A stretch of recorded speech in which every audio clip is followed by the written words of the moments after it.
Let's go a step farther with that.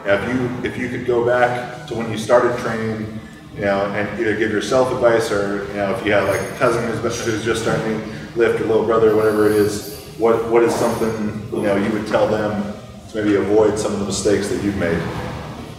The biggest one I made, I left so many pounds on the table because I didn't know how to brace my core properly. I was pushing out in the front of my belt, going in anterior tilt like he talked about, and shearing my low back and running into my hips. And once I learned how to put pressure into my low back, create 360, a circumferential expansion. I mean, my squat is so much better. My pulls are better with less effort, less damage. Like I can do a 700-pound single and not even be sore the next day. If I did that, even when I was, I can do it raw and be perfectly fine and not even sore. I did that in gear, 8 years ago. I'd be sore for days. My low back would be killing me because I was super arched and I didn't know how to, I always kept, they'd say push out in your belt, but they never said where. And I would always push out in the front. And so that would be the big one, learning how to brace, and then lifting from my body type. I grew up, or not grew up, but when I got into powerlifting, I had a West Side influence, and they were always super wide squatters. I'm not built to squat super wide. I'm like you. I'm not supposed to be built like that. I used to try and wear gear that was built for that kind of stuff. I wasted so much time in a super wide stance when I should have been in a narrow stance, and I probably shouldn't have been lifting in gear. So, you've got to lift towards your body type. I'm built completely different than a lot of other lifters, and I have to cater. Like I can't do a deadlift program. My arms are so short. Mike Robertson makes fun of me and calls me T-Rex. I pull from the floor. I'm literally wrecked for 3 months because it's just such a devastating lift for me. So learning to do what works best for me and not to worry necessarily, take principles from other people, but I have to do what's best for me. And I think in the past, I tried to kind of go into a mold that I was looking at other people and what they were doing when I should have been taking a look at myself and what I needed to do. I think I want to go back, touch on what Mike said, enjoy the process. I've been so fortunate to train with some really, really great guys that taught me a lot that I neglected to listen to in the moment because I got to know anything. I'm stronger than him or whatever. But oftentimes I've learned more from people that were weaker than me than stronger than me because they've had to work harder to achieve something. So that would be one part is learn to embrace the process, embrace your immediate environment. When I was at Gorilla Squad trying to get into Westside, I think I neglected the guys in my gym because I would talk to the guys at Westside, what'd you guys do today? Okay, well, I've got to do exactly what they did. And that may be 180 degrees different from what the guys at Gorilla Squad did. So I let them down because I was too far ahead. And you can say, well, I was shooting towards that goal and I eventually got to that goal. But who's to say I wouldn't have gotten there training the same way I was anyway? So that would be one thing. Just embrace your environment, embrace your training, and understand your training. Don't just do something because somebody says to do it. Actually sit down and process what's going on, why you might be doing that. Is it really working for you? Or you, like you said, they tried to make me a wide stance squatter, and I am absolutely not a wide stance squatter. So for 5 years, I chased my tail and eventually came back to square one. So where would I have been 5 years down the road had I stuck with square one? And eat, eat. Just eat, don't spend your whole pay. I mean, I remember working for paychecks to go to GNC and get Nitro Tech and Muscle Tech, and I'm sorry, Muscle Tech, but if you want to sponsor me, call me. But I would spend whole paychecks on this stuff, and I had to bum money off my parents for gas money. And there's so much nutrition on my mom's kitchen table, real food, handmade, homemade with love, and I'm chugging a protein shake instead of eating, this grilled chicken or hamburger or steak or whatever we had. And I was stupid. I bought into the Flex Ideal, the Flex magazine. Flex. Hit me up if you want to sponsor me. But seriously, I mean, that's it. Just enjoy the ride and keep it simple. I'm the youngest guy here, so I can say the whole, like we were talking earlier, the internet thing and getting ahead of yourself. I really jumped the gun. I mean, looking back, I was pretty dumb. I did a lot of stupid stuff that was way ahead of what I needed to do. I mean, I have 2 messed up pecs right now and a bad shoulder, but it's probably because I tried to do speed bench when I could bench like maybe 150 for a max. I was trying to do speed work 50%. I mean, it's really, That's awesome. it's just stupid. I mean, I read into stuff way too much. If I would have just done basic stuff, tried to add some size, I'd be.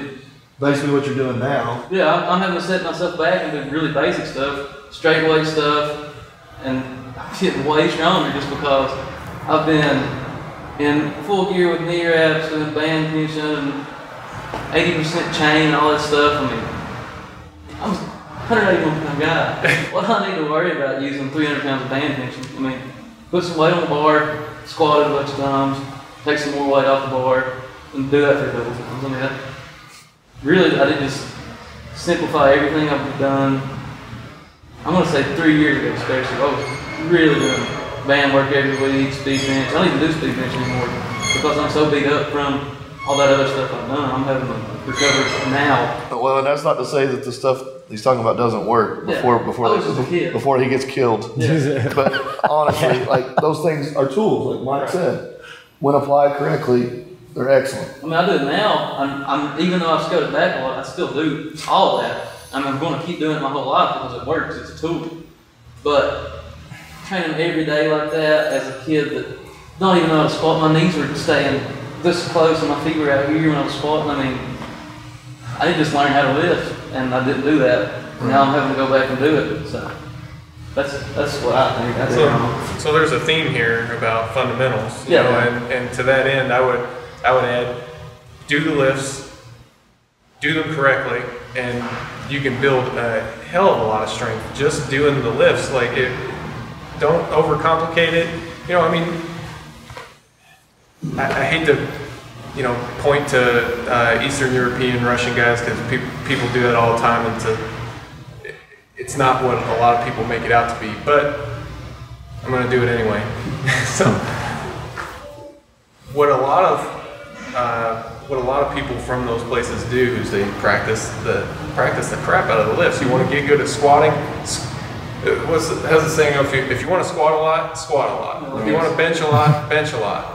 And if you, groove. yeah. If you do that, you can get, you know, maybe if you want to go 100 miles, you can get, you know, 75, 80 miles just by doing the lifts. Right. And then you can figure out the rest of it. exactly. You use those as a tool and figure out how to lift before you do anything. The very first coach I ever had, it was a football coach, and I was lifting with him after school. And, you know, I go in, I see the deadlift bar, and I see the safety squat bar, and I see this stuff. And he said, make friends with that bar. That's going to be your friend. You're going to squat with it, you're going to bench with it, you're going to deadlift with it. And I thought he was the dumbest person in the world. And I look back, and I put on 40 pounds in a school year just by doing those 3 lifts, you know. There was no tricep extensions. There was nothing. It was the lifts, and that was it. And then I hated him at the time because all my friends were doing all this cool looking stuff. Now look But at them. Yeah, they're cool. Yeah, I think to Mike's point, you know, strength athletes lose sight that, you know, if you're a power lifter, squat, bench, and deadlift, that's your practice. You know, that's the sport that you compete in. Football players aren't going to try and get better at football by playing basketball. You know, it doesn't work like that. They practice football, so you got to practice what you do. And even though, you know, I think the advice that I give to myself and, you know, really any lifter, you know, they're sort of opposing ideas are to do the stuff you suck at and work to your strengths.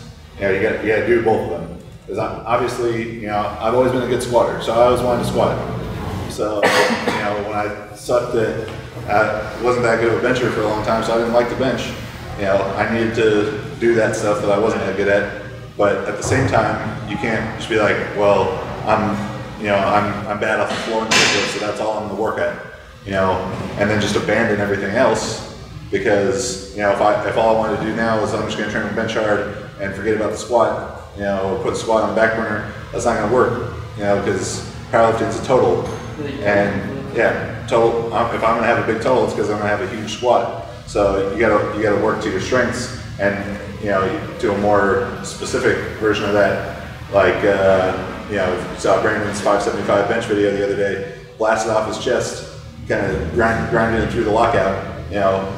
Does he need to work on his lockout? Yeah, but if he even stresses more is off the chest strength, maybe he can just be so fast off the chest, it doesn't matter. it up there. Just outrun it. It's just going to blow through it. And if you're already good at something, that's because you have the propensity to be good at that thing. So it's going to be easier for you to become even better at it. So do the stuff you suck at, but also work to your strengths. I'd really say, like, I wish I would have stuck with the basics and exhausted the simple stuff before I got advanced. I mean, you squat 315, you don't need to band your weak. You need to get stronger. Just like everybody else says. You squat 315, you need to squat. You don't need an extra wide box squat with hanging kettlebells, Yeah. Squat. All right, that's all I need. I always go last. All right. Obviously, everybody says we need to hammer the basics and everything, and I guess, I think that's the most important thing. But still, along with that point, find someone that knows what they're doing. Find a coach. I know that whenever I first started doing anything, it was while I was in the Marines. I was squad leader, and then I started training all my Marines with CrossFit, and I had no idea what I was doing.